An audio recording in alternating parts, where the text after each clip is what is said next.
Hey everybody, it's Chainsaw, and today I'm reviewing the concert I attended last night on November 27th. Want to make sure I'm correct. Online ticket. Anyways, so in the order as the bands appeared last night in the show was Thy Will Be Done, After the Burial, DevilDriver, and then Trivium to close the show. I actually have two things I'm going to be showing off that I bought at the show as I'm talking about the bands, of course. So let's start off with the opening band, Thy Will Be Done, which I did talk a little bit about on Facebook last night during the show, actually during their set. So this band wasn't originally supposed to be on this tour. Another band, Silosis, one of my personal favorite bands at the moment, and has been for a while, was supposed to be on this tour, but unfortunately an accident happened. I'm not 100% sure of what happened, but Thy Will Be Done and some other opening band are playing these shows now to replace Silosis. So anyways, Thy Will Be Done. I had no idea about this band. I had no idea, didn't even know the name. I didn't recognize the name. So I was just going to go in blindly just to see what this band was going to be about. And at first they were doing okay. It was decent. To be honest, I was just waiting for After the Burial because, you know, they're one of my favorite live bands that I've seen, and this is going to be my second time. But Thy Will Be Done was doing an okay job. I wasn't really too entertained and too interested in their music. I mean, it was, in my personal opinion, mediocre, generic. I wasn't really, thrilled. The only things that really stood out to me was the drumming and actually the lead guitar parts, which is really good. But then there was a problem that came in that I actually talked about on the Facebook during their show. So during in between one of the songs, the vocalist goes off and starts getting people, I think, to either start clapping along with him or raise their horns or raise their hands or whatever the case may be. I can't remember 100% sure what it was. There was some person in the back that was not doing this, that was not going along with what he was wanting. He pointed out this guy, and he continued for at least a minute and a half to 2 minutes straight, ranting, saying, "Fuck you, motherfucker. Fuck you for not, going along with us. Fuck you. Are we not good enough for you, you piece of fucking shit?" And just continues to rant at this one guy, flipping him off, keeps pointing at him, saying he's a fucker, he's a piece of shit, all this stuff. Basically, just any iteration of the word fuck, he used at least 10, 20 plus times. It took him 2 minutes of ranting to finally get into the song, and right before they actually get into the song, he's like, "This is for you, motherfucker, fuck you," and then he goes off, and then the song starts.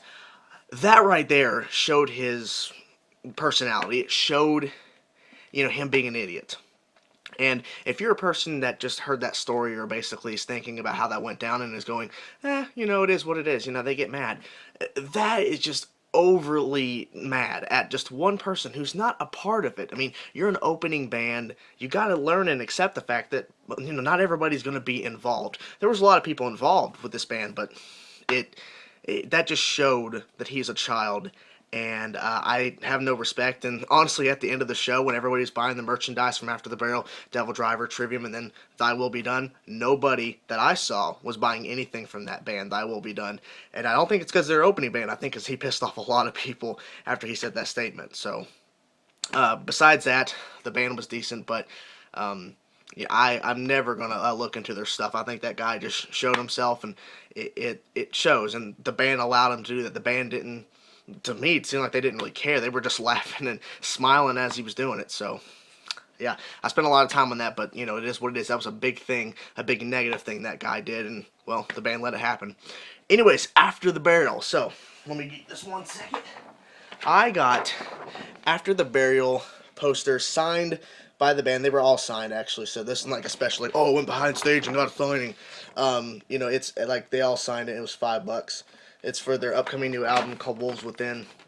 They actually played 2 new tracks. Yes, 2 if you know the band After the Burial, because they've already put out a single called A Wolf Amongst Ravens. But they played another new song. I think it was called Anti-Pattern. I put it in the phone, but I forgot to check. But it was a really cool track. I love the ending, and I love their set. They only played 6 songs, but they did amazing. They did Berserker, which is really awesome. They did a bunch of older songs, and of course they played 2 new songs, so it was a cool set. I wish it would have played longer, but man, they just sounded amazing. They had a really amazing guitar sound they did the first time when I saw them, and I actually shook the bass player's hand at the end of the show as I was going back to the After the Burial. After I picked up the poster, I was going to go back to see how much their shirts were, and he was there, and I shook his hand and said, good job playing bass tonight, congrats or whatever. And he said, "Thanks, man." And then I said, this is my second time actually seeing you. I saw you last year. And he's like, "Thanks, man."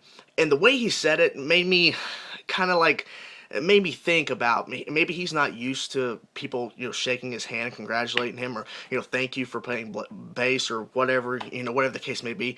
It just seems like his reaction to it was like he doesn't get it a lot. I'm not, it's no diss or anything saying, oh, he was being a dick or something, but it was just like, it just seemed like he wasn't used to a lot of people just going up, because at first he wasn't going to shake my hand, but after the Burrow, like I said, did an amazing set. So good job to them, and so got a cool poster in the process.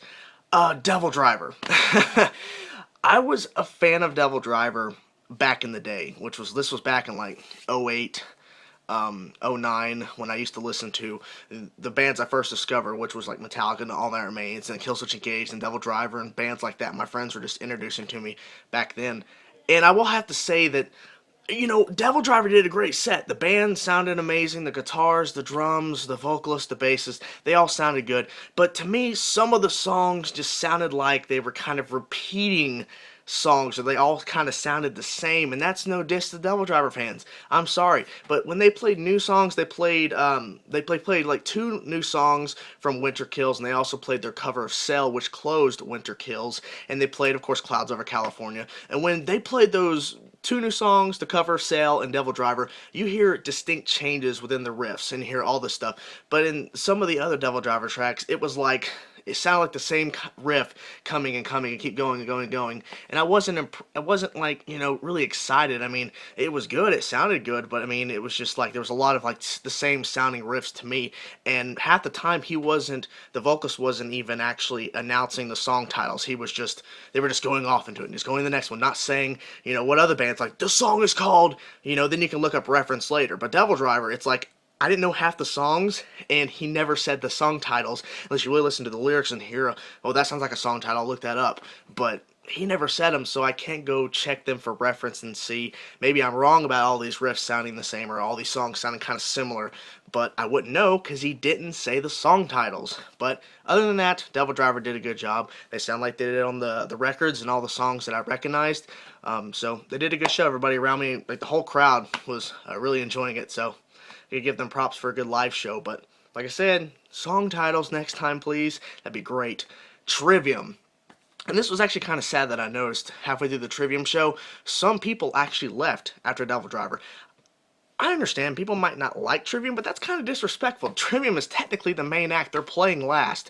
Yes, DevilDriver, was right there, they're kind of co-headlining, but technically Trivium is, kind of running the show, because they have the brand new Vengeance Falls. Winter Kills came out earlier, and it's just, I don't know. But some people left, but the people that stayed for Trivium, wow, everybody was really excited in the moment. Trivium actually opened up with the song Throes of Pip. God, I can't remember that song title. It was off of Shogun. It was kind of an interesting opening. They have some kind of like opera type opening to open the show, and they opened with a song from Shogun. They played Down with the Sky from 2008 Shogun. They played Brave the Storm Strife from the new record Vengeance Falls. I really wish they would have played more Vengeance Falls stuff, but they didn't. But they did play Becoming the Dragon, which is an amazing song from the Crusade. I actually saw that when I saw Trivium live for the very first time, my very first actual metal concert in 2008. They played Becoming the Dragon. So 5 years later, it was nice to hear that song again. And also Down for the Sky as well from 2008 to 5 years later, 2013. So Becoming the Dragon was really good. I actually got some video footage of the middle section and actual Apollo's bass solo, which I'll probably upload on some other random channel. I don't know. But yeah, I definitely got those. That's two stuff recorded. They also played In Waves. They actually played the whole entire opening that opens the album In Waves. They played the song In Waves. So as soon as that thing came in, it's like, oh, here we go. The piano kicking in, and In Waves. And every time I'm hearing Matt going In Waves screaming, I'm thinking that, meme or that thing that people were saying, egg whites. I couldn't help it, but it was a good song live. In Waves was. They played the song Shogun. Yes, the 11-minute epic ending of the album Shogun. They played it. It was beautiful. That middle section, the opening was really epic. They also played Gunshot to the Head of Trepidation, and they also did Pull on Your Strings of Madar, or however you pronounce it, or whatever, to close the show. And then everybody was all excited. And during the middle of the show, somebody, like Matt was like, I met this new guy named Patrick, and then he invites him and this girl up, and the way Matt already said it on the mic before this Patrick guy and this girl comes up on stage, my friend Patrick has something special he needs to say to somebody. I'm like, I already know what's happening. But the crowd was like, well, what's going to happen? Like, well, we all know what's going to happen. Then he didn't even say anything. He just gets on one knee and proposes. And it was like, oh, yeah. And then she says yes instantly. So it wasn't like a moment where she's like, oh. It was just like, okay, yes. And then they played Shogun after that. But overall, I think the show was amazing. Oh, yeah, forgot to show you the Trivium wristband. It's something I got for it. I like that a lot. Their shirts were kind of expensive, but, you know, it's Trivium. I'll probably just order one online. But overall, I think the show is amazing. Let's go back to the run-through. So that will be done. It was okay until the lead singer showed himself.